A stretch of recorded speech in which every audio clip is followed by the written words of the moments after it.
시편 36편의 말씀을 가지고 빛의 자녀답게 살아라, 이런 말씀으로 여러분과 말씀을 좀 나누겠습니다. 우리가 악을 어두움으로 또 의를 빛으로 표현하는 것은 일반적인 우리의 이해입니다.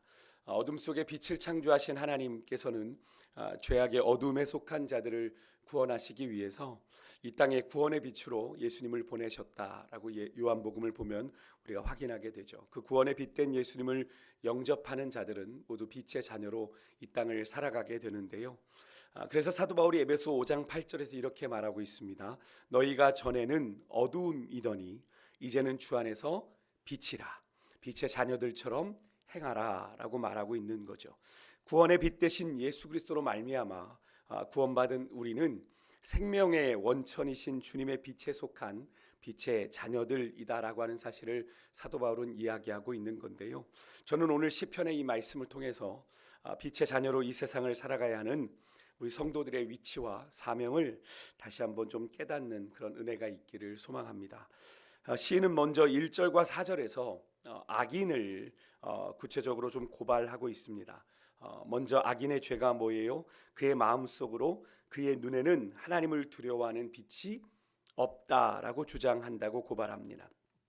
이 말은 악인은 마음 깊은 곳에서부터 하나님을 두려워하지 않는다는 의미입니다.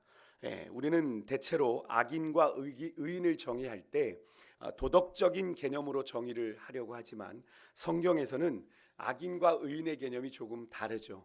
하나님과의 관계에 따라 의인과 악인이 정해집니다. 하나님과 어떤 관계를 맺고 있느냐에 따라 의인이 되기도 하고 악인이 되기도 하는 것이죠. 그만큼 하나님과의 관계가 신앙생활에 있어서 아주 중요하다라고 말할 수 있겠는데요. 그래서 오늘 본문에서 시인은 그 하나님과의 관계를 기준으로 악인의 본질을 뭐라고 표현합니까? 하나님을 두려워하지 않는 것이라고 표현을 하고 있는 겁니다. 그리고 악인은 어둠 속에 자신의 모습을 감춤으로 자신의 행한 죄악이 드러나지 않고 심판을 받지 않는다라고 믿는다는 것인데요.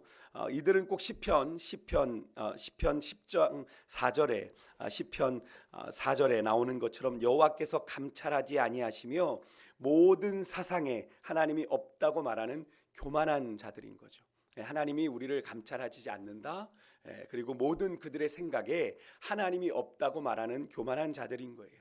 또 3절과 4절에 보면 이 악인들은요, 밤의 침상에서도 악을 꾀하고 악을 행하기를 주저하지 아니하며 그들의 입으로 온갖 거짓과 속임을 내뱉고 온갖 악행을 행하기에 전혀 망설임이 없는 자들, 악에 자신을 방임할 뿐 아니라 악으로 똘똘 뭉쳐있는 자들이 바로 악인이다라고 말합니다. 이렇게 하나님을 두려워하지 않는 자들, 자신들의 악행이 감추어지기만 하면 아무 문제가 없다고 생각을 하는 거예요. 사람들의 눈만 피하면 얼마든지 완전 범죄가 가능하고 어떤 보응도 없을 거다라고 확신하는 그런 자들인 건데, 여러분 정말 그렇습니까? 그렇지 않죠. 하나님은 살아계셔서 그들의 모든 악행을 감찰하고 계시고 공의로 그들을 심판하실 겁니다. 살아계신 하나님 앞에서 드러나지 않을 죄가 없는 거죠. 그래서 히브리서 4장 13절의 말씀을 보면 이런 말씀이 나옵니다. 지으신 것이 하나도 그 앞에 나타나지 않음이 없고 우리의 결산을 받으실 이의 눈앞에 만물이 벌거벗은 것 같이 드러나느니라. 우리의 결산을 받으실 이가 누굽니까? 바로 하나님이시죠. 우리의 삶의 참 주인 되신 하나님, 우리한테 계산하자 하실 그 주님 앞에 벌거벗은 것 같이 이 하나님이 지으신 모든 만물이 다 드러나게 된다라고 성경은 분명히 우리에게 말씀하고 있는 거죠. 결국 이렇게 하나님에 대해 무지하면서도 뻔뻔하게 죄를 범한 결과는 무엇입니까? 죄의 삭은 사망이요 라고 하신 말씀대로 영원한 사망의 형벌뿐인 거죠. 여러분, 아무리 당당하게 하나님 없는 듯 죄를 지었다고 해도, 그래서 이 땅에서 잠시 형통한 듯 보여도 그 악인들의 결국은 어떻게 해요? 영원한 사망뿐이라는 사실을 우리가 절대로 놓쳐서는 안 되는 거죠. 여러분, 그러하기 때문에 우리의 성도들은 시편 1편의 당부처럼 하나님을 두려워하고 경외함으로 이렇게 어리석고 무지한 악인들의 꾀를 따르지 말고 죄인들의 길에 서지 말고 오만한 자들의 자리에 앉지 않는 그런 복 있는 인생, 지혜로운 인생이 되어야 할 줄 믿습니다.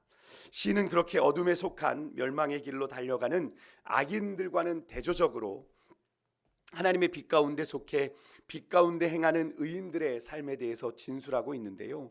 의인은 하나님의 빛에 자신의 모든 것이 밝히 드러날 수밖에 없음을 아는 자들로, 또 언제나 하나님 앞에 그렇게 살아가는 겸손한 자들을 바로 의인들이라고 말합니다.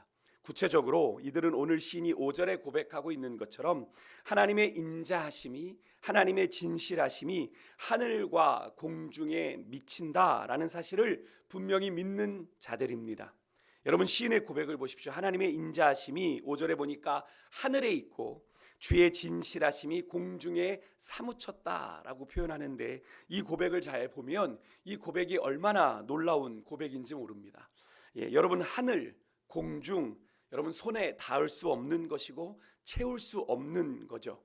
그런 하늘이나 공중을 다 채우고도 남을 만큼 크고 광활한 것이 뭐라는 거예요? 하나님의 인자하심, 하나님의 진실하심이다라고 하는 것을 시인이 고백하고 있는 겁니다. 여러분, 이것이 과연 가늠이 되십니까? 상상할 수 있어요? 하나님의 인자심이 얼마나 큰지, 하나님의 진실하심이 얼마나 큰지요. 우리의 인간의 이해로는 절대로 불가능한, 다 헤아릴 수 없는 하나님의 인자심과 이 진실하심을 시인은 확신 가운데 고백하고 있는 거죠. 이것만이 아닙니다. 6절에 보면 주님의 의는 하나님의 산들과 같고 주의 심판은 큰 바다와 같다라고 고백하는데, 여기에서 산은 그냥 산이 아니에요. 하나님의 산입니다. 여기서 하나님의 산이라는 표현은 인간으로는 가히 정복할 수 없는 큰 산을 말하고요. 여기에 큰 바다는 깊은 바다로 심연을 말합니다. 여러분, 심연, 해저 우리가 말하는데, 지금까지의 연구의 결과로도 화성의 지도는 화성 표면의 지도는 100% 만들어냈는데, 여러분, 해저는 아직도 20%밖에 해저 지도를 만들어내지 못했다는 건 아십니까? 그만큼 심연은 아직 인간에게 개척되지 못한 미개척지가 바로 심연이에요. 해저라고 하는 건 200m 이하의 바다를 말하는 건데요. 여러분, 이것이 무엇을 말하는 겁니까? 결국 이 시인은 이 표현을 통해서 하나님의 의와 심판이 얼마나 깊고 얼마나 큰지를 그렇게 설명하고 있는 거죠. 그것뿐이겠습니까? 여러분, 하나님, 결국 시인은 이 표현을, 결국 의인은요, 이런 하나님의 무궁한 인자하심과 진실하심을 하나님의 산과 큰 바다 같은 그런 하나님의 의와 심판을 아는 자이기에, 여러분, 언제나 그 광대하신 주님 앞에서 결코 겸손함을 잃지 않는 자가 바로 의인입니다. 내가 얼마나 연약한지를 아는 자이기에.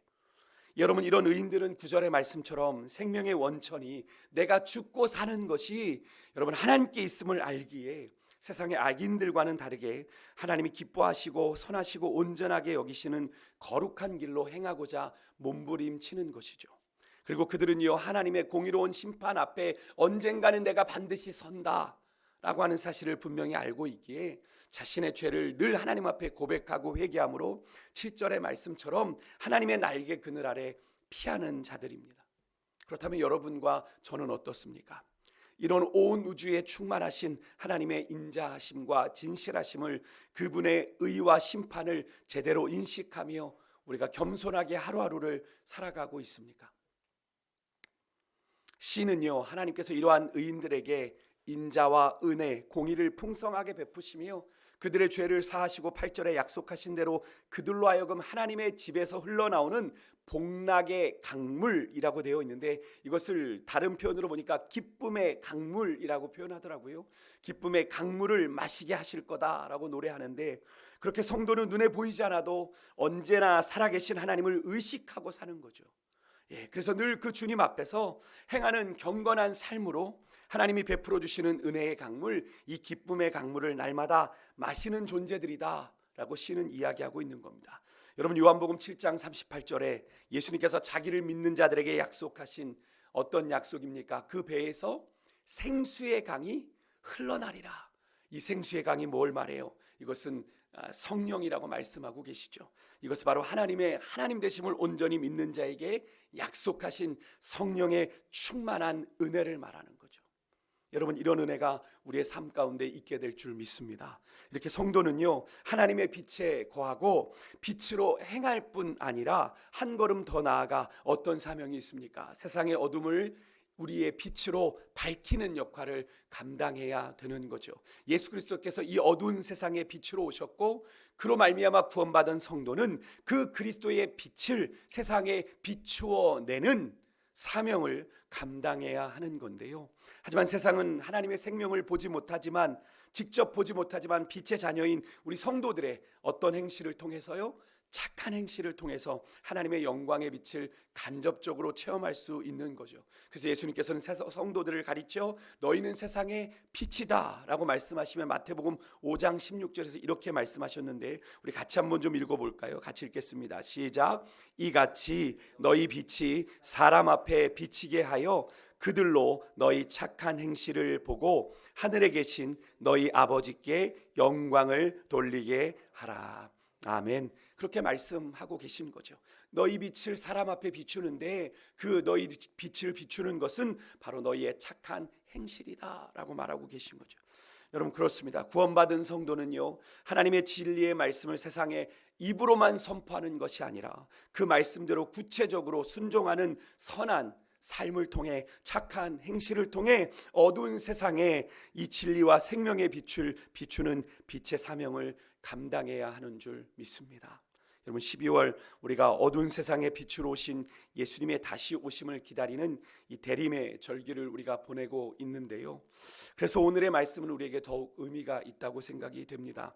이 세상은 여전히 악이 만연하고 죄악이 관영해서 요한복음 1장 5절의 말씀처럼 빛이 어둠에 비추지만 어둠이 그것을 전혀 깨닫지 못하는 형국이지만, 그럼에도 불구하고 우리는 빛으로 오신 예수님을 본받아 12월 한 달 이렇게 자기를 태워 빛을 내는 이 초처럼 자기를 부인함으로 자기 유익을 구하지 아니하고 세상을 아낌없이 사랑하신 우리 주님을 본받아 더욱 빛의 사명을 위해 나를 구별하여 드리는 헌신의 한 달이 되어야 할 줄 믿습니다. 우리가 그렇게 소망 가지고 우리에게 주신 사명을 붙잡고 나아가는 여러분과 제가 될 수 있기를 주의 이름으로 축복합니다. 우리 기도하고